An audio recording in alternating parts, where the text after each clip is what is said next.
இந்த பரிசுத்த ஓய்வு நாளின் மாலை நேரத்திலே முடிவு நேரத்திலே நாம் இந்த பரிசுத்தத்தை காத்துக் கொள்ளும்படியாக வேத வாக்கியத்தோடு ஜெபத்தோடு நாம் முடிக்கின்றோம். அதற்காக நாம் அவருக்கு நன்றி செலுத்துகிறோம். இந்த தினத்திலே ஒரு முக்கியமான ஒரு சத்தியத்தை குறித்து நான் உங்களோடு சிந்திக்கலாம் என்று நான் விரும்புகிறேன். வேதாகமத்தில் உள்ள சில வசனங்கள் நமக்கு பெரிய ஆச்சரியமான சத்தியங்களை நமக்கு கொடுத்திருக்கு. வேதத்தின் மகத்துவங்களை பார்க்கும்படி என் கண்களை திறத்தினுடன் பெற்று சங்கீதக்காரன் செய்யக்கூடிய இந்த விண்ணப்பம், அவர் வேதாகமத்தில் அநேக மகத்துவங்களை கண்டு ஆச்சரியமான அதிசயமான சத்தியங்களை அவர் பார்த்திருக்கிறார். விரையா பட்டணத்தார் வேத வாக்கியங்களை படித்த போது ஆராய்ந்த போது வேத வாக்கியங்கள் இப்படி இருக்கிறதா என்று அவர்கள் ஆச்சரியப்பட்டார்கள் என்று நாம் பார்த்தோம். ஆக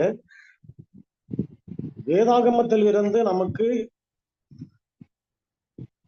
அதிசயத்தக்க அல்லது மகத்துவமான பெரிய ரகசியங்களை தேவன் தம்முடைய பிள்ளைகளுக்கு வெளிப்படுத்துகிறார். அந்த ரகசியங்களை நாம் புரிந்து கொண்டு அதை நாம் அறிந்து கொண்டால்தான் வேதத்தின் மகத்துவங்களை நாம் பார்க்க முடியும். அநேக காரியங்கள் நமக்கு நாம் எதிர்பார்த்ததை விட, நாம் இதுவரையிலும் ஆராய்ந்ததை விட முற்றிலுமாக மாறுபட்டு இருக்கிறது. ஞானஸ்தானம் எடுத்த போது நாம் வேதாகமத்தை வாசித்த போது அது நமக்கு ஒரு சில காரியங்களை விளங்க வைத்தது. ஆண்டுகள் பல கடந்து இப்பொழுது வேதாகமத்தை வாசிக்கும் பொழுது அது வேறு விதமான சத்தியங்களை இன்னும் ஆழமாக நமக்கு விளக்கி கொண்டே போகும். அப்படிப்பட்ட சத்தியங்களை நாம் தியானிக்கும் பொழுது நம்முடைய தேவன் எவ்வளவு ஐஸ்வர்யமும் வல்லமையும் உள்ளவராய் இருக்கிறார் என்பதை நாம் அறிந்து கொள்ளுவோம். இது கொடுக்கப்பட்ட தலைப்பிலே ஆபேல் கொலை செய்யப்பட்டது அந்த ஏதேன் தோட்டத்தினுடைய அனுபவத்துக்கு பிறகு ஆபேல் கொலை செய்யப்பட்டான் காயினால். ஆதாம் ஏவாள் பாவம் செய்த பிறகு அவர்கள் அந்த ஏதேன் தோட்டத்தை விட்டு வெளியேற்றப்பட்ட பிறகு அவர்கள் செய்த பாவம், சாப்பிட வேண்டாம் என்று சொன்ன அந்த கனியை புசித்தார்கள். ஆனால் அவர்களுடைய அடுத்த சந்ததி 2 ஆண் பிள்ளைகள் செய்த பாவம் எதிர்பாராத ஒரு பாவம், அதாவது கொலை குற்றம். கொலை குற்றம் அப்படின்னு சொல்லும் பொழுது காயின் தன்னுடைய சகோதரனை கொலை செய்தான் அப்படின்றத.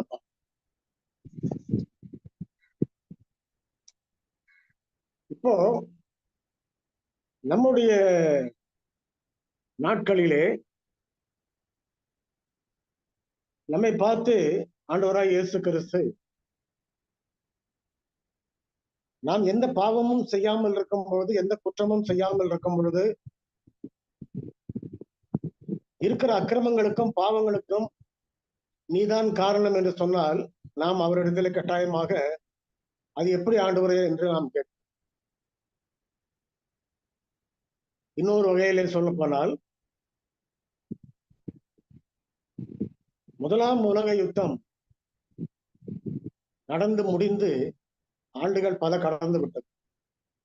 1914 முதலாவது உலக யுத்தம் முடிந்து போனது. அந்த யுத்தம் முடிந்த பிறகு இன்றைய தினத்திலே ஒருவர் நம்மிடம் வந்து இந்த முதலாம் உலக யுத்தம் நடந்ததற்கு நீதான் காரணம் என்று சொன்னால் அதை நாம் எப்படி ஏற்றுக்கொள்வோம்? அந்த அந்த முதலாம் உலக யுத்தம் நடந்த போது நான் பிறக்கவே கிடையாது. எத்தனையோ ஆண்டுகள் கழித்து நான் இப்பொழுதுதான் சமீபத்தில் தான் நான் பிறந்தேன். இப்பொழுது அந்த யுத்தத்துக்கு நான் தான் காரணம் என்று சொன்னால் அர்த்தமில்லாத ஒரு குற்றச்சாட்டு இது அப்படின்னு தான் நம்ம சொல்லுவோம். ஆனால் வேதாகமத்திலே அதே போல ஒரு குற்றச்சாட்டை யூதர்கள் மீது ஆண்டவராக இயேசு கிறிஸ்து கூறுகிறார். என்ன குற்றச்சாட்டை அவர் கூறுகிறார்? மத்தேயு 23ஆம் அதிகாரம் 35ஆம் வசனத்தை எடுத்தவர்கள் தயவு செய்து வாசியுங்கள். மத்தேயு 23:35.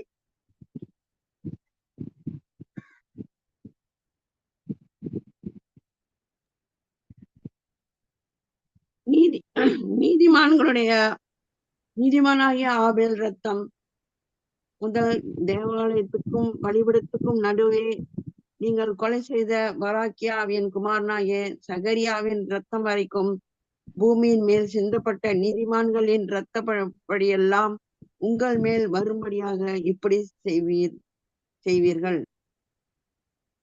ஆண்டவராகிய இயேசு கிறிஸ்து யூதர்கள் மீது இந்த குற்றத்தை அவர் சுமத்துகிறார். இந்த குற்றத்தை அவர் சுமத்தும் போது வேதபாரகரே பரிசேயரே உங்களுக்கு ஐயோ என்று சொல்லி பல குற்றச்சாட்டுகளை அவர் கொடுத்து கொண்டே வருகிறார். வேதபாரகரும் பரிசேயரும் கடைசி வரைக்கும் அவர் பின்னாலேயே இருந்து கொண்டிருந்தார்கள், வந்து கொண்டிருந்தார்கள். எதற்காக என்றால் அவரை பின்பற்றுவதற்காக அல்ல, அவரிடத்திலே குற்றம் கண்டுபிடிப்பதற்காக. ஏதாவது ஒரு குற்றம் அவருக்கு விரோதமாக அது கிடைக்குமானால் அந்த குற்றத்தை வைத்து அவரை கொலை செய்யலாம் என்பதற்காக தான் அவர் பின்னால் இருந்தார்.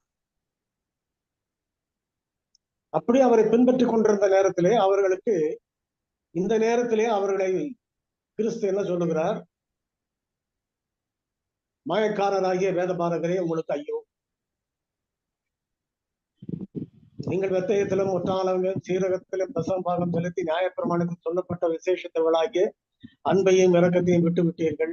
இந்த மாதிரி பல இடங்களிலே அவர்கள் மீது உள்ள குற்றத்தை அவர் சொல்லிக் கொண்டே வருகிறார். அதிலே மிகவும் விசித்திரமான வினோதமான ஒரு குற்றமாக இந்த வசனம் இருக்கிறது. நீதிமானாகி ஆபேலின் ரத்தம் முதல் தேவாலயத்துக்கும் பலிபீடத்துக்கும் நடுவே நீங்கள் கொலை செய்த பரகியாவின் மகனாகிய சகரியாவின் ரத்தம் வரைக்கும் பூமியின் மேல் சிந்தப்பட்ட நீதிமான்களின் இரத்த பழியெல்லாம் உங்கள் மேல் வரும்படியாக இப்படி செய்வீர்கள். கிறிஸ்து எந்த ஒரு அர்த்தத்துல இதை சொல்லுகிறார்? ஒரு உண்மையை நம்ம தெரிந்து கொள்ள வேண்டும். யூதர்கள் மீது இந்த குற்றத்தை அவர் சுமத்துகிறார். ஆனால் ஆபேல் கொலை செய்யப்பட்டது ஏதேன் தோட்டத்தினுடைய அனுபவத்துக்கு பிறகு. அவருடைய இரண்டாவது சந்ததியிலே ஆபேலை காயின் கொலை செய்தான். அதற்கு பிறகு எத்தனையோ ஆண்டுகள் கழித்துதான் யூதர்கள் இப்பொழுது வந்திருக்கிறார்கள்.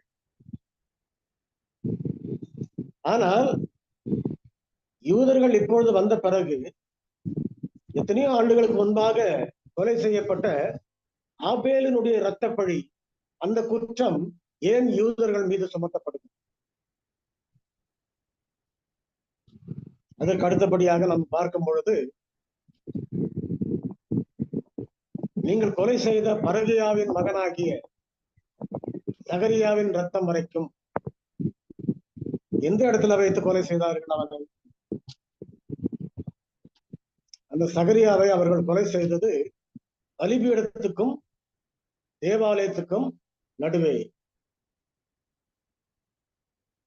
பலிபீடத்துக்கும் தேவாலயத்துக்கும் நடுவே பலி செலுத்தி அந்த பலியினுடைய ரத்தத்தை அந்த இட வழியாக நடந்து போய் தேவாலயத்துக்குள்ளே ஆசாரியன் போகிறது வழக்கம். அந்த இடைப்பட்ட இடத்திலே சகரியாவை அவர்கள் கொலை செய்தார். தேவனுடைய ஆலயத்துக்கு முன்பாக, தேவனுடைய ஆலயத்துக்குள்ளேயே நடந்தது. ஆனால் அந்த கொலை செய்ததுக்கு அவர்கள் என்ன காரணம் சொல்லுகிறார்கள்? அந்த சகரியா என்பவன் ஒரு குற்றச்சாட்டை அந்த இஸ்ரவேல் ஜனங்கள் மீது வைக்கிறான். என்ன குற்றச்சாட்டை வைக்கிறான்? 2 நாளாகமம் புத்தகத்திலே நாம் அந்த குற்றச்சாட்டை நாம் பார்க்கிறோம். 24ஆம் அதிகாரம் 20ஆம் வசனமும் 21ஆம் வசனமும் வாசிக்கிறோம்.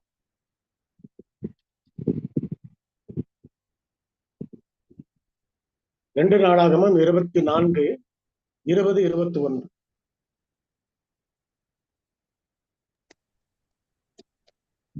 அப்பொழுது தேவனுடைய ஆவி ஆசாரியனாகிய யோதாவின் குமாரனாகிய சகரியாவின் மேல் இறங்கினதினால் அவன் ஜனத்துக்கு எதிரே நின்று, நீங்கள் கர்த்தருடைய கற்பனைகளை மீறுகிறது என்ன? இதனால் நீங்கள் சித்தி பெற மாட்டீர்கள் என்று தேவன் சொல்கிறார். நீங்கள் கர்த்தரை விட்டு விட்டதினால் அவர் உங்களை கைவிடுவார் என்றான். அதனால் அவர்கள் அவனுக்கு விரோதமாய் கட்டுப்பாடு பண்ணி கர்த்தருடைய ஆலய பிரகாரத்திலே ராஜாவினுடைய கற்பனையின்படி அவனை கல்லெறிந்து கொன்றார்கள். கல்லெறிந்து கொல்லுதல் என்பது தேவனுடைய கற்பனைகளுக்கு விரோதமாக செய்யத்தகாத ஒரு பாவத்தை செய்தால் கல்லெறிந்து கொல்லப்பட வேண்டும். அந்த நாட்களிலே அது சடங்காச்சார பிரமாணத்தின் காலத்திலே அந்த ஒரு சட்டம் இருக்கிறது. இந்த பிரமாணத்தின்படி அவர்கள் கல்லெறிந்து கொள்ளுகிறார்கள். ஆனால் அவன் செய்த தவறு என்ன? அவன் ஒரு நியாயமான காரியத்தை தான் அவனுக்கு சொன்னான். நீங்கள் தேவனுடைய கற்பனையை மீறி, உடன்படிக்கையை மீறி இப்படிப்பட்ட காரியத்தை செய்கிறபடியினாலே சித்தி பெற மாட்டீர்கள் என்ற ஒரு கண்டனத்தை அவன் தெரிவிக்கிறான். ஆனால் அப்படிப்பட்ட காரியத்தை சொன்ன உடனே அவர்கள் அவனை கல்லெறிந்து கொன்றார். அவர்கள் என்ன நினைத்துக் கொண்டிருக்கிறார்கள்? இந்த நேரத்திலே சகரியா என்பவன் பாவம் செய்திருக்கிறான் என்று அவர் நினைக்கிறார். கடைசி வரைக்கும் யூதர்கள் செய்த காரியம் இதுதான். இயேசு கிறிஸ்துவும் பாவம் செய்திருக்கிறார், ஸ்தேவானும் பாவம் செய்திருக்கிறான், பவுலும் பாவம் செய்திருக்கிறான், எல்லா சீஷர்களும் பாவம் செய்திருக்கிறார்கள். ஆகினாலே அவர்கள் எல்லாம் கொல்லப்பட வேண்டும்.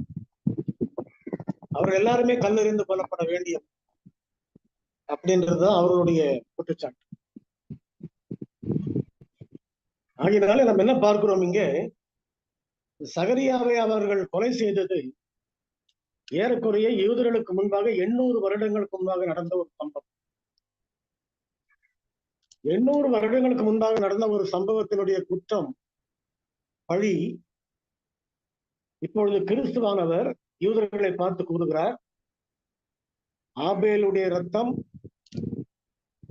சகரியாவுடைய ரத்தம், இன்னும் பூமியின் நீதிமான்கள் எல்லாரும் சிந்தின ரத்தம், அத்தனை பேருடைய ரத்த பழியும் உங்கள் மேல் வரும்படியாக நீங்கள் அப்படி செய்ய.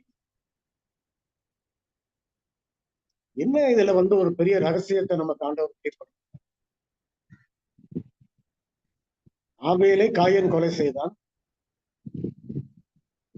அநேக தீர்க்கதரிசிகளையும் முற்பிதாக்களையும் இஸ்ரவேல் ஜனங்க கொலை செய்தார்கள். அதற்கு பிறகு எத்தனையோ பேரை அவர்கள் கொலை செய்த பிறகும் கிறிஸ்துடைய காலத்திலும் அநேகரை கொலை செய்தார்கள்.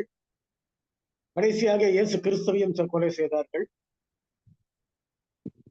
அதற்கு பின்பாக ஸ்தேவான் அந்த பழைய சம்பவங்களை எடுத்து அவன் சரித்திரத்தெல்லாம் எடுத்து அவன் சொல்லும் பொழுது ஸ்தேவானையும் அவர்கள் கல்லெறிந்து கொன்றார். ஆக இத்தனை பேருடைய இரத்த பழியும் உங்கள் மேல் வரும்படியாக. அப்படி என்றால் யூதர்கள் இயேசு கிறிஸ்துவை மாத்திரம் கொலை செய்யவில்லை.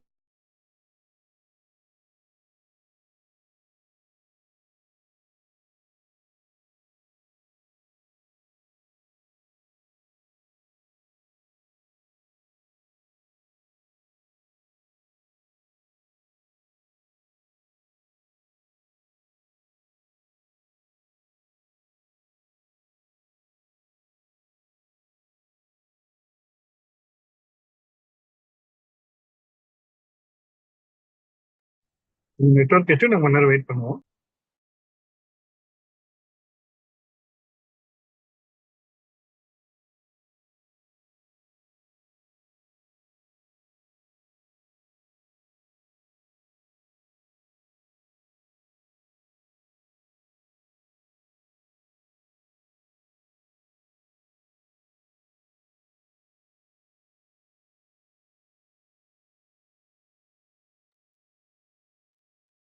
நெட் பிரச்சனையா இருக்கு ஜெபன். நெட் ட்ராப் ஆயிட்டாரு, பின்னர் வெயிட் பண்ணுவோம். ஒரு பாட்டு பாட்டா? சரி போ. இஸ்ரவேலின் ஜனமே என்றும் இடறிட வேண்டாம். யெகோவா உன் தெய்வமானாள், ஏதும் பயம் வேண்டாம். ஓங்கும் புயம் பழுத்த கரமும் உன் பக்கமே உண்டு. ஓங்கும் புயமும் பலத்த கரமும் உன் பக்கமே உண்டு. தாங்கும் கிருபை தயவு இரக்கம் தாராளமாயுண்டு. தாங்கும் கிருபை தயவு இரக்கம் தாராளமாயுண்டு. இஸ்ரவேலின் ஜனமே என்றோ இடறிட வேண்டாம். யெகோவா உன் தெய்வமானால் ஏதும் பயம் வேண்டாம். பார்வோன் கைக்கு விடுத்து மீட்ட பஸ்காட்டுக்குட்டி, பார்வோன் கைக்கு விடுத்து மீட்ட பஸ்காட்டுக்குட்டி, ஆரோன் மோசே என்னும் நல்ல ஆசாரியருண்டு. ஆரோன் மோசே என்னும் நல்ல ஆசாரியருண்டு. இஸ்ரவேலின் ஜனமே என்றும் இடறிட வேண்டாம். யெகோவா உன் தெய்வமானால் ஏதும் பயம் வேண்டாம்.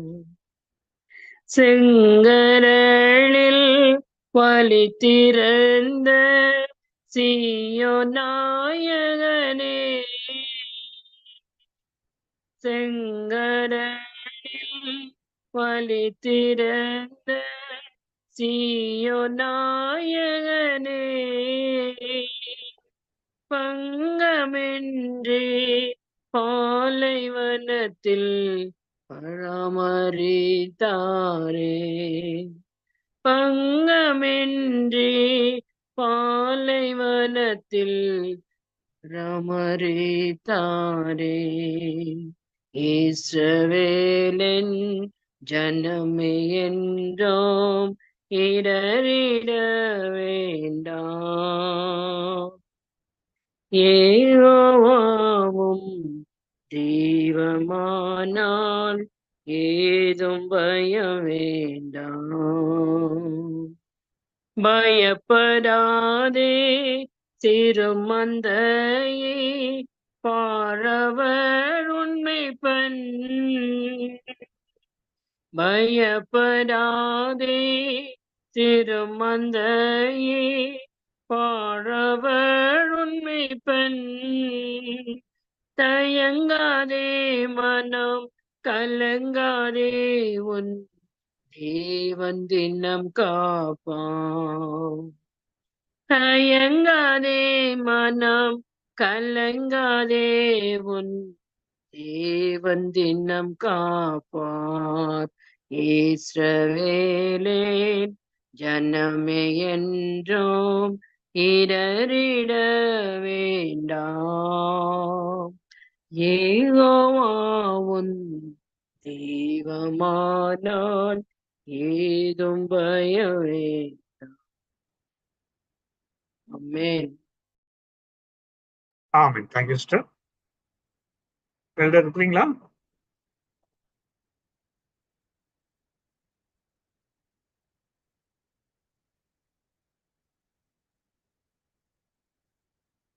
டேவிட் சம்பத்குமார். ஓகே. ஓகே.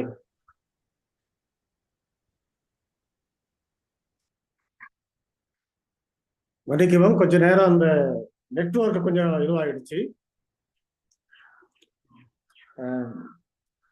சரி, இந்த சகரியா கொலை செய்யப்பட்டது ஏறக்குறைய 800 வருடங்களுக்கு முன்பாக. 800 வருடங்களுக்கு முன்பாக கொலை செய்யப்பட்ட சகரியா, அதற்கு முன்பாக கொலை செய்யப்பட்ட ஆபேல், அதற்கு பிறகு பூமியில் இருக்கிற நீதிமான்கள் யாரெல்லாம் கொலை செய்யப்பட்டார்களோ, செய்யப்பட போகிறார்களோ, அவ்வளவு பேருடைய இரத்த பழியும் அந்த யூதர்கள் மேல இருக்குது. எப்படி அவர்கள் அந்த கொலைப்பழியை அவர்கள் ஏற்றுக்கொண்டார்கள்? எப்படி அந்த கொலைப்பழியை அவர்கள் மேல் சுமத்துகிறார்? இதை நாம் தெரிந்து கொள்ள வேண்டும் என்றால் நாம் ஒரு உண்மையை நம்ம தெரிந்து கொள்வோம். தேவனுடைய பார்வையிலே அல்லது பரலோகத்தினுடைய பார்வையிலே நாம் என்ன நினைக்கிறோம் என்றால், நம்முடைய பார்வையை, நம்முடைய ஆவிக்குரிய வாழ்க்கையிலே நம்மை தனித்தனியாக பிரித்து கொண்டுதான் நாம் பார்க்கிறோம். நான் எந்த பாவமும் செய்யவில்லை, நான் குற்றவாளி இல்லை, என்னுடைய கடமைகளை நான் சரியாக செய்திருக்கிறேன், ஆலயத்துக்கு அடுத்த காரியங்கள், ஆவிக்குரிய காரியங்கள், காணிக்கைக்கு அடுத்த காரியங்கள், தசம்பாத்துக்கு அடுத்த காரியங்கள், கற்பனைகளுக்கு அடுத்த காரியங்கள் எல்லாம் சரியாக செய்திருக்கிறேன் அப்படின்ற ஒரு எண்ணத்துல இருக்கிறோம். ஆகையினால நான் குற்றவாளி இல்லை அப்படின்ற எண்ணம் தான் நமக்கு இருக்கிறது. ஆனாலும் நம்மிடத்துல குற்றம் இருக்கிறதா இல்லையா என்பதை பரலோகம் எப்படி தீர்மானிக்கிறது? பரலோகத்தினுடைய தீர்ப்பு அல்லது நியாயம் எப்படிப்பட்டதா இருக்கிறது? நாம பார்க்கக்கூடிய இந்த குற்றங்கள் எல்லாமே ஆண்டவர் எப்படி கணிக்கிறார், எப்படி கவனிக்கிறார்? தனிப்பட்ட முறையிலே எந்த பாவத்தையும் அவர் பார்க்கிறது, அது தனிப்பட்ட பாவங்கள் வேற. மிக முக்கியமாக ஆதாம் என்ற வார்த்தைக்கு, பேருக்கு என்ன அர்த்தம்? ஆதாம் என்பது மனுஷன். இன்னைக்கு நாம ஆளுக்கு ஒரு பேர் நம்ம இந்த பூமியில வச்சிருப்போம். ஆனா நம்ம எல்லாரையுமே அவர் மனுஷன் ஆதாம் என்றுதான் அவர் கணித்து வைத்திருக்கிறார். ஆதாமுக்குள் நாம் பாவம் செய்திருக்கிறோம், ஆதாமுக்குள் நாம் மரிக்கிறோம். இதுதான் உண்மை. ஆக as one body, ஒரே சரீரமாக பரலோகம் நம்மை கணிக்கிறது. எப்பொழுதுமே அந்த பாவம், சபையானது பாவம் செய்திருந்தால் அந்த பாவத்திலே சபை முழுவதற்கும் பங்கு இருக்கிறது. அதனால்தான் தானியேல் ஜெபிக்கும் பொழுது, நாங்கள் பாவம் செய்தோம், உமக்கு விரோதமாக பாவம் செய்தோம் என்று அவன் பாவத்தை அறிக்கையிடுகிறான். தானியேலுடைய ஜெபத்துல ஒரு பெரிய சத்தியத்தை அவன் நமக்கு கொடுத்து போயிருக்கிறான். என்ன சத்தியத்தை கொடுத்துட்டு போயிருக்கிறான்? அவன் தன்னுடைய விண்ணப்பத்திலே அவனுக்கு தீர்க்க தரிசன வரம் கொடுக்கப்படக்கூடிய அளவுக்கு அவன் உத்தமனும் சன்மார்க்கனுமா இருக்கிறான். ஆனால் அவனுக்கு தேவன் என்ன செய்கிறார்? ஒரு நல்ல குணத்தையும் அவனுக்கு கொடுத்திருக்கிறார். அதிலே பரலோகத்தினுடைய நியாயம், பரலோகத்துடைய அன்பின் அடிப்படையிலே ஒரு குணம் அவனுக்கு இருக்கிறது. என்ன குணம்? பாவிகளோடு பாவிகளாக தன்னையும் சேர்த்துக் கொள்ளுகிறார். நான் எனக்கு ஆவியின் வரமாக தீர்க்க தரிசன வரம் கொடுக்கப்பட்டிருக்கிறது. தீர்க்க தரிசனங்களுக்கு விளக்கம் கொடுக்கக்கூடிய ஞானத்தை உள்ளவனா இருக்கிறேன். தரிசனங்களை நான் கண்டிருக்கிறேன். ஆகையினாலே இஸ்ரவேல் ஜனங்க மாதிரி நான் இல்ல. அந்த ஆயக்காரன் பேசியும் அந்த ஆயக்காரனும் பாவியும் பேசும் பொழுது, பரிசேயனும் பேசும் பொழுது, ஜெபிக்கும் பொழுது செய்த ஜபத்தை போல தானியேல் பண்ணல. அவன் பண்ண ஜபம், நாங்கள் செய்திருக்கிறோம் பாவம், உமக்கு விரோதமாக நாங்கள் பாவம் செய்திருக்கிறோம், எங்களை மன்னியும், எங்களை மன்னியும் தான். என்றைக்கு இந்த பூமியில் இருக்கிற பாவிகளை விட்டு நம்மை பிரித்து கொள்ளுகிறோமோ அப்பொழுதே நாம் ஆவிக்குரிய ஆபத்துல மாட்டிக்கொள்வோம். ஆக தேவனுடைய பார்வையிலே ஒரே சரீரமாக தான் ஆதாம் முதல் பூமியில் கடைசியிலே அந்த நீதிமானவர்களுடைய கடைசி ஆத்மா இருக்கிற வரைக்கும், அல்லது கிறிஸ்துடைய வருகையிலே காத்து கொண்டிருக்கக்கூடிய மக்கள் வரைக்கும், இஸ்ரவேலரிலிருந்து நம்ம வரைக்கும் எல்லாமே ஒரே சரீரம். நாம மோசைக்குள்ளாக ஞானஸ்தானம் பெற்றோம் அப்படின்றார் அப்போஸ்தலனாகிய பவுல். மோசைக்குள்ளாக எப்படி நாம் ஞானஸ்தானம் பெற்றோம்? அன்னைக்கு மோசைக்குள்ளாக தான் அவர் ஞானஸ்தானம் பெற்றதை போல நாமும் பெற்றோம். கிறிஸ்து ஞானஸ்தானம் பெற்றார் என்றால் அதே ஞானஸ்தானத்தை தான் நாமும் பெற்றிருக்கிறோம். அவருக்குள்ளாக தான் நாம் ஞானஸ்தானம் பெற்றோம். ஆக இதையெல்லாம் தனித்தனியாக வைத்து அவர் பார்க்கிறது கிடையாது. as a corporate body அல்லது ஒரே சரீரம் என்ற அடிப்படையில தான் அவர் நம்மை பார்க்கிறார். பாவமானது ஒரு சபை பாவம் செய்து விட்டாலும், அந்த பாவமானது சபையின் மீது இருந்தாலும் அவர்களுக்கு அவர் எச்சரிக்கை கொடுக்கிறார். அதாவது இஸ்ரவேல் ஜனங்க வனாந்தரத்துல வந்துகிட்டு இருக்கும் பொழுது அவர்கள் அதுல ஒரு குற்றவாளி இருந்தான். அந்த எரிகோ பட்டணத்தை சுற்றி வந்த போது நீங்கள் என்ன செய்யாதீங்க, அங்கிருந்து எதுவுமே கொண்டு வர வேண்டாம்னு சொல்லியிருந்தாங்க. ஆனா ஆண்டவர் சொன்னதை மீறி 2 பேர் என்ன செய்தாங்கன்னாக்க அந்த பொருட்களை அவங்க திருடிட்டு வந்துட்டாங்க. அந்த குற்றம் இருக்கிற வரைக்கும் முழு சபையுமாக தேவனுடைய கோபத்துக்கு ஆளாகி அங்கே தனித்து நிற்கிறது. மோசே இடத்துல ஆண்டவர் கேட்க சொல்லுகிறார், அவனை கல்லெறிந்து கொல்லுங்கள், சபையை விட்டு வெளியேற்றுங்கள். அப்படி அவர் சொல்லும் பொழுது அநேகர் யாரெல்லாம் மோசையின் பக்கம் நின்றார்களோ அவர்களெல்லாம் நின்று கொண்டார்கள். யாரெல்லாம் அவர்கள் இருவரு பக்கம் நின்றார்களோ அங்கே நின்று கொண்டார்கள். ஆனால் அதுவரையிலும் சபையிலே ஒரு பெரிய இழப்பு, ஆசீர்வாதம் குறைவு அங்கே காணப்பட்டுச்சு. அந்த 2 பேர் செய்த பாவத்திற்காக முழு சபையுமே பாதிக்கப்பட்டுச்சு.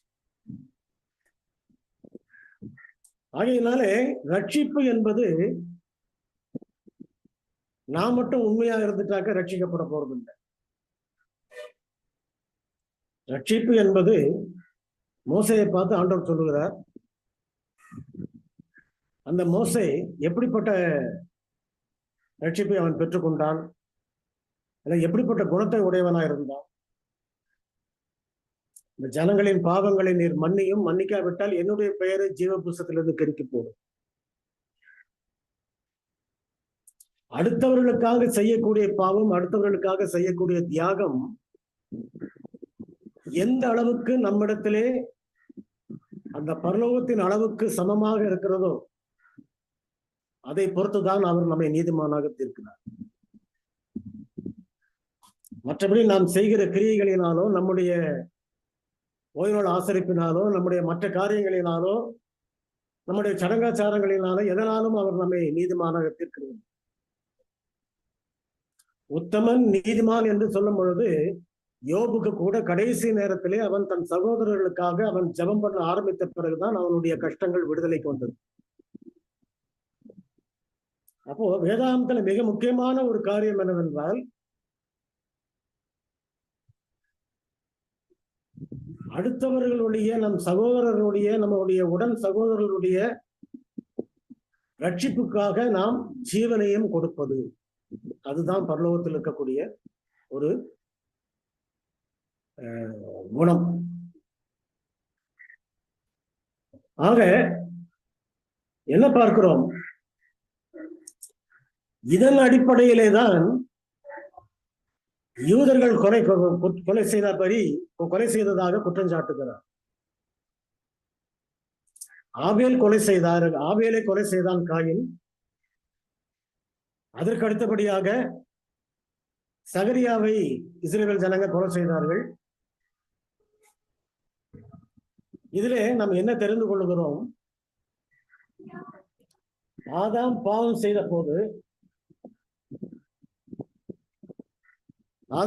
செய்த போது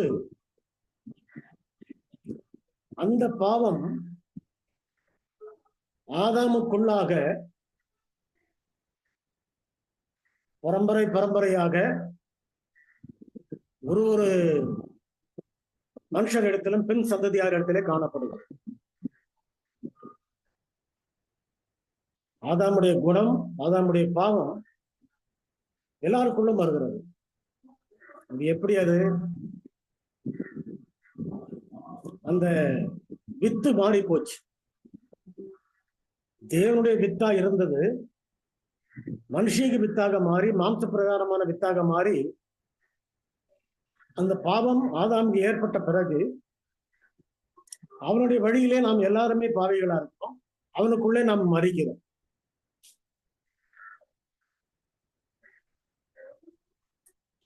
இதுல நம்ம முக்கியமா தெரிந்து கொள்ள வேண்டியது என்னவென்றால், இந்த பாவங்கள் பரம்பரையாக நம்முடைய குணங்களிலே வந்து கொண்டுதான். ஒரு குற்றவாளிகளும் ஒரு பாவிகளும் அவருடைய மூதாதையர்கள் செய்த அதே பாவத்தை தான் அவர்கள் திருப்பி செய்தார்.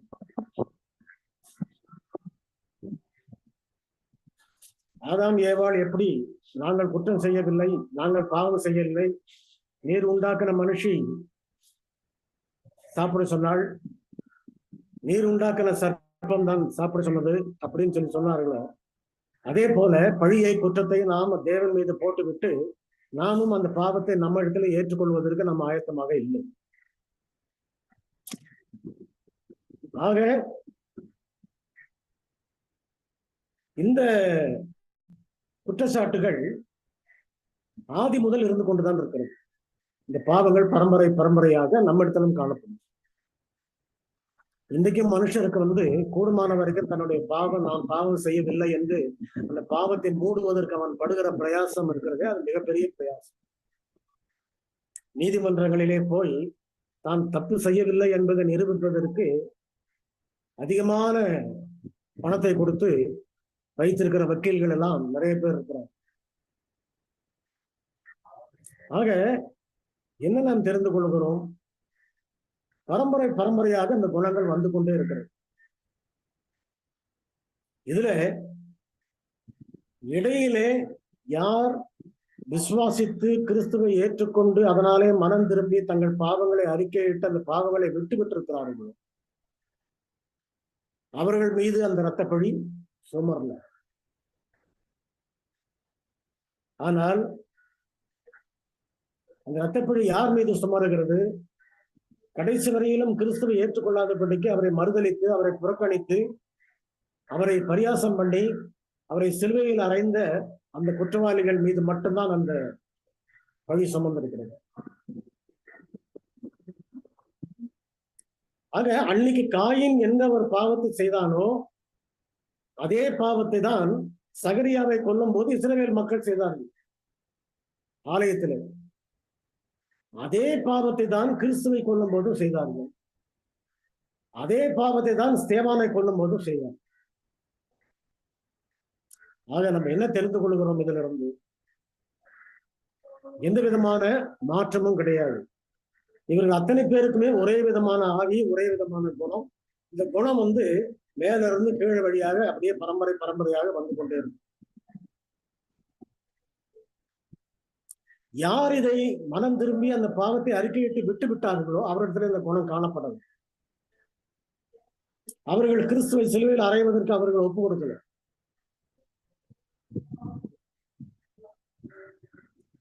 ஆனால் கிறிஸ்துவை சிலுவையில் அறையும் என்று கத்தினார்களே யூதர்கள் அநேகர், அவர்கள் எல்லாருமே அவரை ஏற்றுக்கொள்ளாதவர்கள், மனம் திரும்பாதவர்கள். காயினுக்கு எந்த ஆவி இருந்ததோ, இஸ்ரவேல் ஜனங்களுக்கு எந்த ஆவி இருந்ததோ சகரியாவை கொல்லும் போது அதே ஆவிதான் இவரிடத்திலும் காணப்படும். ஆக இப்படிப்பட்ட ஒரு குணம் பரம்பரையாக வர்றதுனால இந்த குணம் தொடர்ந்து என்ன செய்கிறது? ஒவ்வொரு சந்ததியாக கடந்து வந்து கொண்டே இருக்கிறது. இது உலகம் முடிவு வரைக்கும் வந்துகிட்டு தான். துன்மார்க்கமான சந்ததி ஒண்ணு, நீதி உள்ள சந்ததி ஒண்ணு. 2 சந்ததி தான் இருக்கும். ஜாதிகளிலே 2 ஜாதி தான். ஒண்ணு துன்மார்க்கமான ஜாதி, இன்னொன்னு நீதி உள்ள ஜாதி. ஆக 800 வருடங்களுக்கு முன்பாக செய்த அந்த கொலைக்கும் யூதர்கள் குற்றவாளிகள். ஆரம்ப காலத்திலே காயினால் கொலை செய்யப்பட்ட ஆபேலை கொன்றதற்கும் குற்றவாளிகள் யாரு? யூதர்கள். அது காயின் செய்த பாவமாக மட்டுமல்ல, அந்த பாவத்தை இவர்கள் மனம் திரும்பாமல் போனதுனால, கேட்காமல் போனதுனால இவர்களுக்கும் அந்த பாவம் தொடர்ந்து இருக்கிறது. அந்த பாவத்துக்கு இவர்களும் குற்றவாளிகளாக இருக்கிறார். அப்படியானால் நாம என்ன ஒரு உண்மையை தெரிந்து கொள்ள வேண்டும்? எப்பொழுது நாம் கிறிஸ்துவை கொலை செய்யாத ஒரு நீதிமான்களாக, அவரை ஏற்றுக்கொண்டவர்களாக நாம் காணப்படுவோம். நம்மிடத்திலே காணப்படக்கூடிய பரம்பரை குணங்கள், ஒழுங்குகள் என்னிடத்திலும் உங்களிடத்திலும் எல்லாரிடத்திலும், இந்த மனுஷன் எல்லாரிடத்திலும் அந்த குணங்கள் உண்டு. தாவீது சொல்லும் போது என்ன சொல்கிறார்? என் தாய் என்னை பாவத்தில் கர்ப்பம் தரித்தாள் அப்படிங்கிறார். இருதயமானது கேடுள்ளதும் திருக்குள்ளதுமாய் இருக்கிறது அப்படின்னு. எல்லாருக்குமே அதேதான். ஆனால் கிறிஸ்து அங்கு வந்த பிறகு அந்த மனம் திரும்புதல் நிமித்தமாக அவர்கள் அந்த பாவத்தை செய்யாதபடிக்கு இருப்பதற்குரிய பரிசுத்தாவியின் பலமும் சத்திய வசனங்களும் எல்லாமே அவர்களுக்கு பாதுகாப்பாக கொடுக்கப்படும். ஆக இந்த ஒரு பாதுகாப்பில் இருக்கக்கூடிய தேவனுடைய பிள்ளைகள் மட்டும்தான் கிறிஸ்துவ கொலை செய்ய. காயின் அன்னைக்கு ஆபேலை கொலை செய்தான் என்றால் அவன் தான் கிறிஸ்துவை கொன்றவன். இங்க இருக்கிற யூதர்கள் கிறிஸ்துவை கொன்றார்கள் என்றால் ஆபேலை இவர்கள் தான் கொலை செய்தார். சகரியாவையும் இவன் தான் கொலை செய்தார். பூமி முழுவதும் இருக்கிற நீதிமான்களுடைய ரத்தத்தை சிந்தினவர்கள் எல்லாம் இவர்கள் தான். அப்படி என்றால் நாம கவனிக்க வேண்டியது என்னவென்றால், காயினுடைய குணமும் சகரியாவை கொன்ற இஸ்ரவேலருடைய குணமும் கிறிஸ்துவை சிலுவையில் அறைந்த யூதாசுடைய குணமும் யூத மக்களுடைய குணமும் நம்மிடத்திலே இருக்கிறதா இல்லையா என்பதை நாம் ஆராய்ந்து எப்படிப்பட்ட குற்றத்தை நாம் செய்தவர்களா இருக்கிறோம். அதுதான் இயேசு கிறிஸ்து ரொம்ப தெளிவா சொல்றாரு. தன் சகோதரனை மூடன் என்று சொல்லுகிறவன் எரி நகரத்துக்கு பாத்திரமா இருக்கும். கொலை குற்றவாளியாக இருக்கிறான் அப்படின்ற. சகோதரனை பகைக்கிறவன் கொலை குற்றவாளி. அப்படியானால் இருதயத்திலே அப்படிப்பட்ட ஒரு ஆவி இருக்குமானால், யூதர்களுக்கு இருந்த ஆவி, காயனுக்கு இருந்த ஆவி நமக்குள் இருக்குமானால், அந்த ஆவியின் நிமித்தமாக இன்று வரையிலும் நாமும் கொலைக்காரர்கள். இது தேவனுடைய பார்வையில அவர் எப்படி சொன்னாலும் அவர் ஏற்றுக்கொள்ளவே மாட்டார். இல்ல நீ கொலைக்காரன் தான் சொல்லுவார். ஏனென்றால் யூதர்களை பார்த்து அந்த குற்றத்தை தான் அவர் சுமத்துக்கிறார். ஆக குற்றங்கள், நாம் செய்யாத குற்றத்துக்கு நாம் குற்றவாளிகளாக இருந்து கொண்டிருக்கிறோம். நான் குற்றவாளியா இல்லையா என்பது சபைக்கு தெரியாது, என்னோடு இருக்கக்கூடிய சகோதர சகோதரிகளுக்கு தெரியாது. ஆனால் தேவனுடைய பார்வையில தெரியும். ஏனென்றால் அவர் இருதயத்தின் உள்ளந்திரியங்களை ஆராய்ந்து தருகிற கர்த்தர். நம்முடைய எண்ணங்களையும் சிந்தனைகளையும் அவர் பார்த்து கொண்டிருக்கிறார். அநேக சமயங்களிலே கிறிஸ்துவை பற்றி சொல்லும் பொழுது என்ன சொல்லுகிறார்கள்? அவர் அவர்களுடைய சிந்தனைகளை அறிந்து என்று வசனம் சொல்லுகிறது. நம்முடைய சிந்தனைகளை அவர் ஆராய்ந்து பார்க்கும் பொழுது காயினுடைய குணம் இருக்கிறதா, ஆபேலுடைய குணம் இருக்கிறதா, இஸ்ரவேல் ஜனங்களுடைய குணம் இருக்கிறதா, சகரியாவை கொன்றோமா, ஆபேலை கொன்றோமா, கிறிஸ்துவை கொன்றோமா அப்படின்னு நம்ம யோசிக்க வேண்டியதாயிடும். அநேக சமயங்கள்ல நாம் என்ன சொல்லுவோம் என்றால், ஆண்டவராய் இயேசு கிறிஸ்து சிலுவையில் அறையப்பட்ட போது அந்த பிலாத்துடைய நியாய விசாரத்திலே நான் நின்று கொண்டிருந்தால் நிச்சயமாகவே நான் அந்த சிலுவையில் அறைவதற்கு ஒத்துக்கொள்ள மாட்டேன் என்று நாம் சொல்லுவோம். ஆனால் பேதுரு அப்படித்தான் சொன்னான். நீர் எங்க போனாலும் நான் பின்பற்றி வருவோம், மறுதளிக்க மாட்டேன், உங்களை விட்டு நான் விலக மாட்டேன். ஆனா அவனுடைய இருதயத்துல இருக்கிற குணம் என்னன்றது ஆண்டவருக்கு தெரியும். அவரை உடனே சொன்னாரு, நீ என்ன மறுதளிப்ப, சேவல் கூவுறதுக்கு முன்னால நீ என்ன மறுதளிப்ப. இப்போ நம்முடைய பாவங்கள், நம்முடைய குறைகள், நம்முடைய எண்ணங்கள், நம்முடைய சிந்தனைகள் நம்முடைய இருதயத்தின் ஆழத்திலே எந்த அளவுக்கு இருக்கிறது என்பதை கிறிஸ்துவிடம் வந்து வேத வசனத்தின் வெளிச்சத்திலே நம்முடைய இருதயத்தை பார்க்கும்போது தான் நமக்கு தெரியும். வேதத்தை நம்ம மேலோட்டமா வாசிச்சுட்டே போனோம்னா அதோடைய அர்த்தங்கள் நமக்கு விளங்காது. அது நம்மளை குற்றச்சாட்டும் பொழுது இல்ல இந்த குற்றம் இடத்துல கிடையாதுன்னு சொல்லிட்டு நம்ம மூடி வச்சிருவோம். ஆனால் அநேக சமயங்களிலே வேதாகமம் தனிப்பட்ட முறையிலே நாம் ஒருவரையும் படிக்கிற அத்தனை பேரையும் ஆராய்கிற அத்தனை பேரையும் அது குற்றம் சாட்டி கொண்டுதான்.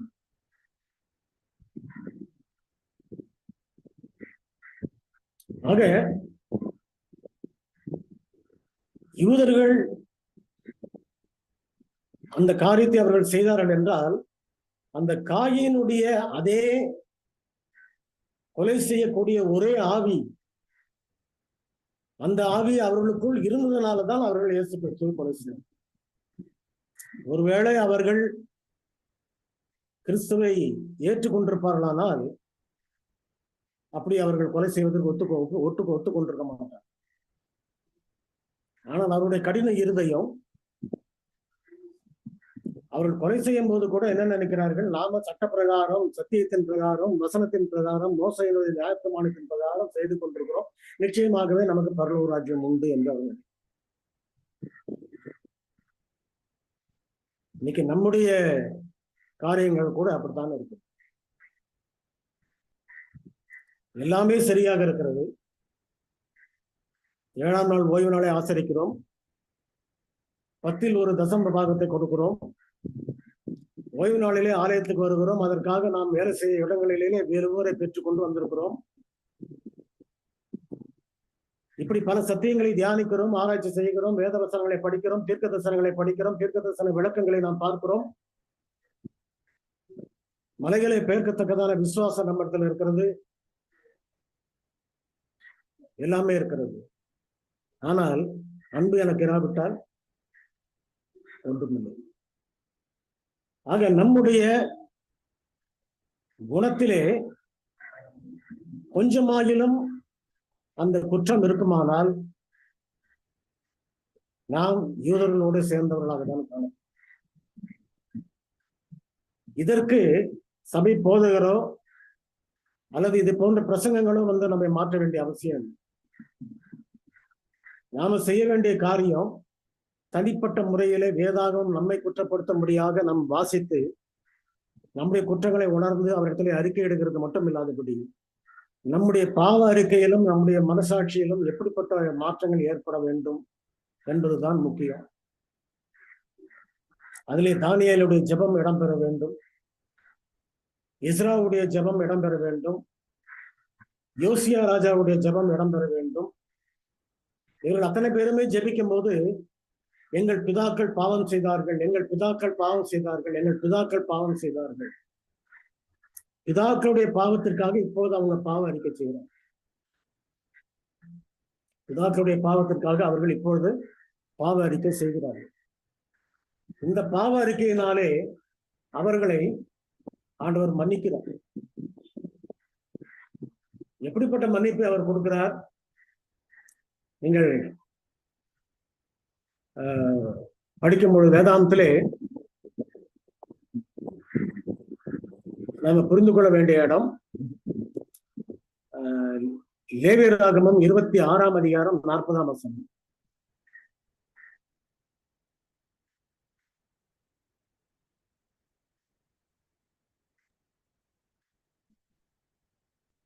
பதாவது வசனம். அவர்கள் எனக்கு விரோதமாக துரோகம் பண்ணி நடப்பித்த தங்கள் அக்கிரமத்தையும் தங்கள் பிதாக்களின் அக்கிரமத்தையும் அறிக்கையிடுகிறது மட்டுமின்றி அவர்கள் எனக்கு எதிர்த்து நடந்தபடினால் நானும் அவர்களுக்கு எதிர்த்து நடந்து அவர்களுடைய சத்துருக்களின் தேசத்திலே அவர்களை கொண்டு போய் விட்டதையும் அறிக்கையிட்டு விருத்த சேதனமில்லாத தங்கள் இருதயத்தை தாழ்த்தி தங்கள் அக்கிரமத்துக்கு கிடைத்த தண்டனையை நியாயம் என்று ஒத்துக்கொண்டால் நான் யாக்கோபோடே பண்ணின என் உடன்படிக்கையும் ஈசாக்கோடே பண்ணின என் உடன்படிக்கையும் ஆபிரகாமோடே பண்ணின என் உடன்படிக்கையும் நினைப்பேன், தேசத்தையும் நினைப்பேன். இந்த வசனங்கள் நமக்கு என்னதை ஞாபகப்படுத்துகிறது? ஒரே வார்த்தையில அங்க சொல்றாரு, பிதாக்களுடைய அக்கிரமத்தையும் அவர்கள் அறிக்கையிட்டார். அப்போ நம்முடைய பாவ அறிக்கையில முக்கியமான அறிக்கை என்னவா இருக்கணும்? அட்வென்த் சபையிலே அட்வென்த் மூதாதையர்கள் பாவம் செய்திருக்கிறார்கள், தலைவர்கள் பாவம் செய்திருக்கிறார்கள். அவர்களிடத்திலே அவர்களை நாம் குற்றவாளிகளாக தீர்த்து அவரிடத்திலே சண்டை போடுகிறவர்களாக இராதபடி அவர்கள் செய்கிற பாவத்தின் நிமித்தம் சபையானது என்ன நிலைமையில் இருக்கிறது என்பதை எண்ணி அழுது கண்ணீர் விட்டு நாம் தேவனிடத்திலே மன்றாட வேண்டியவர்களாக. பிதாக்களுடைய அக்கிரமத்தை நீங்கள் அறிக்கையிடாவிட்டால், யோசியா அந்த அறிக்கையை தான் செய்கிறான், தானியேல் அந்த அறிக்கையை தான் செய்கிறான், எஸ்ரா பாபிலோன்ல இருந்து திரும்பி வந்த பிறகு அந்த அறிக்கையை தான் செய்கிறான், நெகேமியாவும் அதே அறிக்கையை தான் செய்கிறான். ஆக என்ன ஒரு பெரிய அறிக்கை அது! நாங்கள் பாவம் செய்தோம், நாங்கள் பாவம் செய்தோம், எங்கள் பிதாக்கள் பாவம் செய்தார்கள், அந்த பாவங்கள் எல்லாம் உமக்கு விரோதமாக இருக்கிறது, அவைகளை நீர் மன்னியும் மன்னியும் மன்னியும் சொல்லி மன்றாடி கொண்டு. ஆக நம்முடைய ஜெபம் எப்படிப்பட்ட ஜெபமாக இருக்க வேண்டும், எப்படிப்பட்ட விண்ணப்பங்களாக இருக்க வேண்டும்? அந்த ஜெபத்திலும் அந்த விண்ணப்பத்திலும் எனக்கு உதவும் ஆண்டவரே, என் பாவத்தை மன்னியும் ஆண்டவரேன்னு கேட்கிறதுக்கு பதிலாக எங்கள் பாவத்தை மன்னியும், எங்களுடைய ஜனங்கள், எங்களுடைய பிதாக்கள், எங்களுடைய தலைவர்கள், எங்களுடைய மூதாதையர்கள் பாவம் செய்தார்கள் உமக்கு விரோதமாக, அதை தான் தேவன் எதிர்பார்த்தார். சபை பரிசுத்தமா இருக்க வேண்டும் தான் அவர் எதிர்பார்க்கிறார். முதலாவது நான் மட்டும் பரிசுத்தமா இருந்தாக்க அவருக்கு பத்தாது, அதனால எந்த பலனும் கிடையாது. நான் மட்டும் தனியா பரிசுத்தமாகவும் முடியாது. சபையுடைய பரிசுத்தத்தோட கூட சேர்ந்து நானும் வரணும், அதுதான் எதிர்பார்க்கிறேன். ஆகையினால கடைசி நாட்களிலே நாம் என்ன தெரிந்து கொள்கிறோம்? யூதர்களிலே மனம் திரும்பாதவர்கள் கடைசி வரைக்கும் அவர்கள் அந்த பாவத்தை உடையவர்களாக தான் இருந்தாங்க. அந்த பாவத்தை உடையவர்களாக இருந்ததுனால கடைசி நேரத்துல ஆண்டவர் அவருடைய மீது குற்றத்தை சுமத்துகிறார். ஆபேலுடைய ரத்தப்பழி, சகரியாவுடைய ரத்தப்பழி, பூமியில் இருக்கிற அத்தனை நீதிமானுடைய ரத்தப்பழியும் உங்கள் மேல் சுமரும்படியாக நீங்கள் இப்படி செய்வீர்கள். என்ன செய்வீர்கள்? அவருடைய செயல்கள் இரத்தப்பழிகளை அவர்கள் மீது சுமத்தி கொண்டிருக்கும். என்ன செயல்களை அவர்கள் செய்தார்கள்? சிலுவையில் அறையும், சிலுவையில் அறையும், சிலுவையில் அறையும். இன்றைக்கும் தேவனுடைய வசனத்தை சொல்லுகிறவர்கள், தேவனுடைய சத்தியத்தை சொல்லுகிறவர்களுக்கு விரோதமாக எத்தனையோ பேர் எழும்புகிறார்.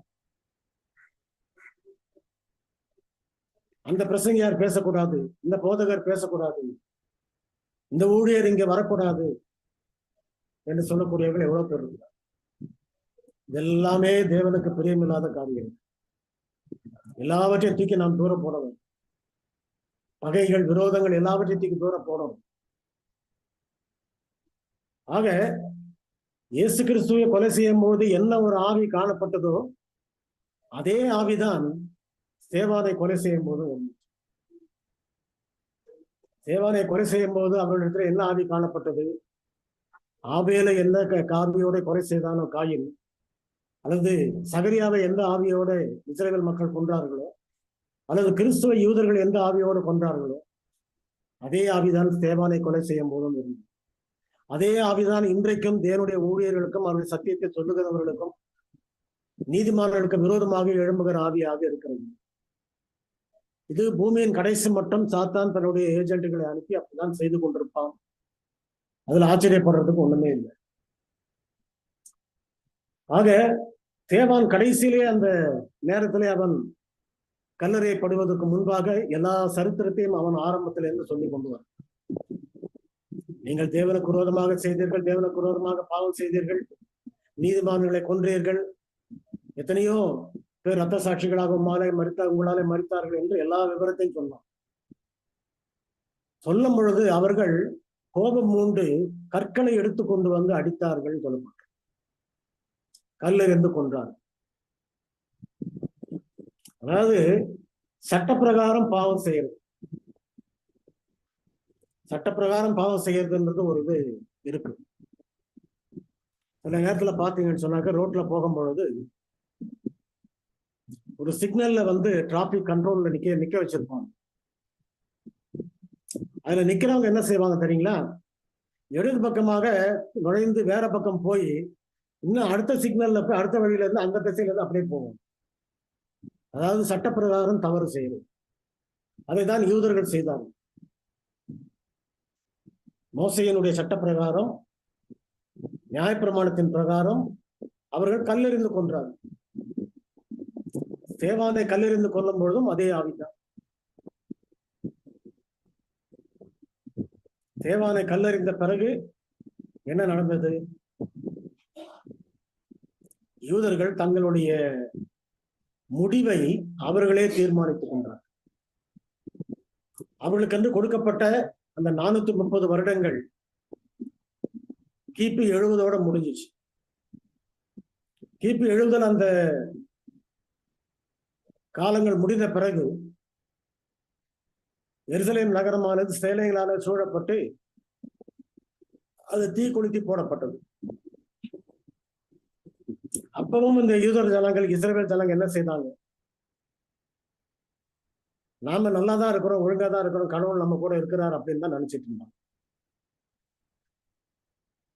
தேவன் நம்மோடு இல்லாத போது அவர் நம்மோடு கூட இருக்கிறார் என்று எண்ணக்கூடியதுதான் ஆவிக்குரிய ஜீவத்திலே மிக பயங்கரமான ஒரு பெரிய வஞ்சகமான ஒரு காரணம். என்னுடைய குணங்களும் உங்களுடைய குணங்களும் நம்முடைய குணங்களும் எல்லாருடைய குணங்களும் கிறிஸ்துவுடைய குணத்துக்கு ஏற்றபடி இருக்கிறதா, அல்லது நாம எந்த ஒரு நியாயத்திற்கு காத்து கொண்டிருக்கிறோம்? அதுதான் மிக முக்கியமான ஒரு காரணம். கடைசி நாட்களிலே நீதிமான்களை துன்பப்படுத்தக்கூடிய ஆவி இப்பவும் இருக்கிறது. அன்றைக்கு அவர்கள் பட்ட உபத்திரவத்தைதான் இன்றைக்கும் நீதிமான்கள் பட்டுக் கொண்டிருக்கிறார். இன்னும் வருங்காலங்களிலும் கிறிஸ்து வரும் வரைக்கும் இது போன்ற துன்பங்கள் இருக்கதான் செய்யும். ஆனால் அப்படி துன்பத்தை அதாவது இந்த உலகத்துல இருப்பவங்க வந்து ஒண்ணு துன்பப்படுத்துறவங்க, இன்னொன்னு துன்பத்தை அடைகிறவங்க, 2 பேர் தான். துன்பப்படுத்துகிறவர்களுக்கு என்று ஒரு தீர்மானத்தையும் ஒரு நியாய தீர்ப்பையும் அவர் வச்சிருக்கிறார். அவர்களுக்கு வந்து கொடுக்கப்பட்ட அந்த கிருபையின் காலம் முடிவடையும் பொழுது அதற்கு முன்னதாக நாம மனம் திரும்பவில்லை என்றால், நம்முடைய பாவ அறிக்கை பரலோகம் எதிர்பார்க்கக்கூடிய அளவுக்கு இல்லை என்றால், நம் மீது கொடுக்கக்கூடிய தீர்மானம், நாம் யூதர்களாக இருக்கிறோம், நாம் தான் கிறிஸ்துவை சிலுவையில் அறைந்தோம் அப்படின்ற குற்றச்சாட்டுக்கு ஆளாயிடும். அந்த ஆபேலை கொன்றவர்களும் நாம் தான், சகரியாவை கொன்றவர்களும் நாம் தான், அநேக நீதிமான்களையும் தீர்க்கதரிசிகளையும் கொன்றவர்கள் நாம் தான், ஸ்தேவானை கொன்றவர்களும் நாம் தான் அப்படின்ற ஒரு குற்றத்துக்கு ஆளாயிடும். ஆகையினால நாம் என்ன தெரிந்து கொள்கிறோம்? இந்த கடைசி நாட்களிலே தேவன் நம்மிடத்தில் எதிர்பார்ப்பது, அவருடைய கிருபையின் கதவு மூடப்படுவதற்கு முன்பாக நம்முடைய விண்ணப்பங்கள், பாவ அறிக்கைகள், நம்முடைய மனம் திரும்புதல் பரலோகத்திலிருந்து எப்படி எதிர்பார்த்திருக்கிறதோ அதன்படியே இருக்க வேண்டும் என்றுதான் அவர் எதிர்பார்க்கிறார். எனக்காக, என் பாவத்துக்காக அல்ல, அவர்கள் போல நான் பாவம் செய்யாம இருக்கிறேன் அப்படின்னு சொல்றதுக்காக அல்ல, நானும் அவர்களை போல பாவியா இருக்கிறேன், பாவியாக என் மீது கிருபையா இரும் என்ற அந்த விண்ணப்பத்தை ஏறெடுக்கிறவங்களா தான் இருக்கணும் அப்படின்னு எதிர்பார்க்கிறார். ஆகையினால் தேவனுடைய பிள்ளைகளா இருக்கிற நாம அடுத்தபடியாக எப்படிப்பட்ட ஒரு பாவ அறிக்கை அல்லது மனம் திரும்புதல் நமக்குள் இருக்க வேண்டும் என்பதை நாளைய தினத்திலே நாம் தியானிக்க போகிறோம். அப்படிப்பட்ட கிருபையை உங்களுக்கும் எனக்கும் தேவன் கொடுப்பாராக. ஆமென். ஆமென். முடிவு ஜெபத்தை பண்ணிடுங்க. எங்கள் மேற்பெரும் கண்மலையின் ஜீவனுமாய கர்த்தாவே, நாங்கள் அற்பர்கள், நீசர்கள், பலவீனம் உள்ளவர்கள், குறைகள் உள்ளவர்கள், எங்களை நீர் சேர்த்துக் கொண்டீர், ஏற்றுக்கொண்டீர். நாங்கள் அழுக்காக இருந்தோம், சேற்றிலே கடந்தோம், நாங்கள் ஒதுக்கப்பட்டவர்களாகவும் புறக்கணிக்கப்பட்டவர்களாகவும் இருந்தோம். ஆனாலும் நீர் எங்களை அணைத்துக் கொண்டு சேர்த்து எங்களை அழகுபடுத்தி, எங்களை மேன்மைப்படுத்தி, எங்களை உருவாக்கி வைத்திருக்கிறீர். அதற்காக நன்றி செலுத்துகிறோம். இதோ தகப்பனை, நீர் எங்களுக்கு கொடுத்த அந்த வெளிச்சத்தின்படி நாங்கள் நடக்கத்தக்கதாக எங்களுடைய இருதயத்தில் இது பேசும். இந்த நாட்களிலும் நாங்கள் எங்களுடைய இருதயத்தை ஆராய்ந்து பார்க்கும் பொழுது அதை குற்றமுள்ளவர்களாக இராதபடிக்கு எங்களை காத்துக்கொள்ள வேண்டுமாய். நீதிமான்களையும் தீர்க்கதரிசிகளையும் பரிசுத்தவான்களையும் கொலை செய்த குற்றத்துக்கு நாங்கள் ஆளாகாதபடிக்கு நீர் எங்களை காத்துக்கொள்கிறோம். நம்முடைய வசனத்தை சொல்லுகிறவர்களை நாங்கள் இரட்டத்தனையான கனத்தோடு அவர்களை எண்ணிக்கொள்ள நீர் எங்களுக்கு பலம் தாரும். உடைய சத்தியத்தை யார் சொல்லுகிறார்களோ அவர்களிடத்திலே நாங்கள் அன்பும் ஆதரவுமாய் இருக்க எங்களுக்கு பலம் தாரும். ஊழியங்களை செய்யக்கூடியவர்களை நீர் ஆசீர்வதியும். உண்மனதோடும் ஞானத்தோடும் தேவ பலத்தோடும் விசுவாசத்தோடும் ஊழியத்தை செய்யக்கூடிய ஒவ்வொரு ஊழியக்காரரையும் உடைய கரங்களிலே இந்த ஊழியங்களை தொடர்ந்து நீர் ஆசீர்வதியும். இந்த ஜெப கூட்டத்தையே நீர் ஆசீர்வதியும். இதன் மூலமாக ஆத்துமாக்கள் அநேகர் தேவனோடு இன்னும் அதிகமாக நெருங்கி ஜீவிக்க கிருபை செய்கிறது. ஒவ்வொருவரும் சமாதானத்தையும் இளைப்பாறுதலையும் பெற்றுக்கொள்ளும்படி கிருபை செய்கிறது. முடியும் மட்டும் கூட இருந்து வழிநடத்தும். அடுத்த கூட்டத்துக்கு நாங்கள் வந்து சேரும் வரைக்கும் இந்த பிரசனம் எங்களோடு வழிநடத்த வேண்டுமாய் கெஞ்சுகிறோம். கிருபையினாலும் தேவ ஆவியினாலும் எங்களை வழி அனுப்பி பரிசுத்த ஆசீர்வாதத்தோடு நாங்கள் திரும்பி செல்ல கிருபை செய்ய வேண்டுமாய் இயேசுவின் மூலம் கெஞ்சுகிறோம் கர்த்தாவே. ஆமென். ஆமென். ஆமென். இந்த இரவு நேரத்தில் நமக்கு ஒரு நல்லதொரு செய்தி வழங்கிய எல்டர் அவர்களுக்கு இந்த ஜெபக்குழு சார்பாக நன்றி தெரிவிக்கின்றோம். மீண்டுமாக இதன் தொடர்ச்சியாக நாளையும் இந்த செய்திகளை கடந்து செல்வோம். தேவன் தாமே எல்டரை ஆசீர்வதித்து நடத்துவாராக. Thank you elder. இவ்வேளையில் நாம் சுருக்கமாக நாம் முடிவு காலத்துக்குள்ளாக கடந்து செல்வோம். முதலாவது இன்றைய வாக்குறுதி வசனம். சந்திரமன் ஐயா இருக்கிறீங்களா? மாலை வணக்கம். நல்ல செய்தி. இன்னைக்கு வாக்குறுதி வசனமானது ஐசாயா சாப்டர் 54:14 ரீட்ஸ், நீதியினால் சிறப்பட்டு இருப்பாய், கொடுமைக்கு தூரமாவாய், அது உன்னை அணுகுவதில்லை. அருமையான வசனம். இந்த வசனம் மூலமாக தேவன் உங்களை ஆசீர்வாதம் பண்ணுவாராக. ஆமென். அடுத்ததாக இன்றைய ஆரோக்கிய துணுக்குள் நம் மத்தியில் இருக்கும் ஒரு செல்லம் அவர்களை வாசிக்க அழைக்கின்றேன். இன்றைய ஆரோக்கிய துணுக்குகளிலே நெல்லிக்காய் ரகசியம். நெல்லிக்காய் வெயிலுக்கு மிகவும் நல்லது. அதிக ஆன்டி ஆக்சிடென்ட் வைட்டமின் சி கொண்டது. 100 கிராம் நெல்லிக்காயில் 600 மில்லிகிராம் வைட்டமின் சி இருக்கிறது. பச்சையாக நெல்லிக்காய் சாப்பிடுவது சிலருக்கு சேராது. நெல்லிக்காயை இட்லி தட்டில் லேசாக வேக வைத்து அதன் பிறகு உப்பு கொஞ்சம் சேர்த்து அரைத்து குடிக்கலாம் என்று பார்க்கின்றோம். இதை நான் என்ன செய்வேன்னா, சின்ன சின்ன துண்டா வெட்டி நெல்லிக்காய், இஞ்சி, பூண்டு, கருசீரகம், ஓமம் எல்லாத்தையும் மிக்சியில் அடிச்சுட்டு வார்ம் பண்ணி இதுல ஒரு கல் உப்பு போட்டு குடிச்சிருவேன். இல்ல இனிப்பு தேவை அப்படிங்கிறவங்க தேன் கலந்து சாப்பிடலாம், நாட்டு சக்கரை போட்டு குடிக்கலாம். தொடர்ந்து இந்த வெயில் காலங்களிலே இதை உட்கொண்டு நன்மைகளை பெறுவோம். விட்டமின் சி நம்ம சரீரத்துல சேர தேவன் அனுக்கிரகம் கொடுப்பார். ஆமென். ஆமென். ஜெபக்கால நேரம் நாம் காலையில் 6 மணிக்கு ஆங்கிலத்திலும், 3 மணிக்கு பரிந்துரை ஜெபத்திலும், 5:30 மணிக்கு தமிழிலும், 7 மணி தெலுங்கிலும் ஜெபிக்க இருக்கின்றோம். இவைகள் அனைத்திற்கும் ஒரே Zoom ஐடி இருக்கிறது, வந்து கலந்து கொள்ளுமாறு உங்களை அன்புடன் அழைக்கின்றோம். மீண்டுமாக இப்பொழுது 7 மணி ஆனதுனால நாம் தெலுங்கு கால்புலா கடந்து செல்வோம். வந்து கலந்து கொண்ட அனைவருக்கும் நன்றி.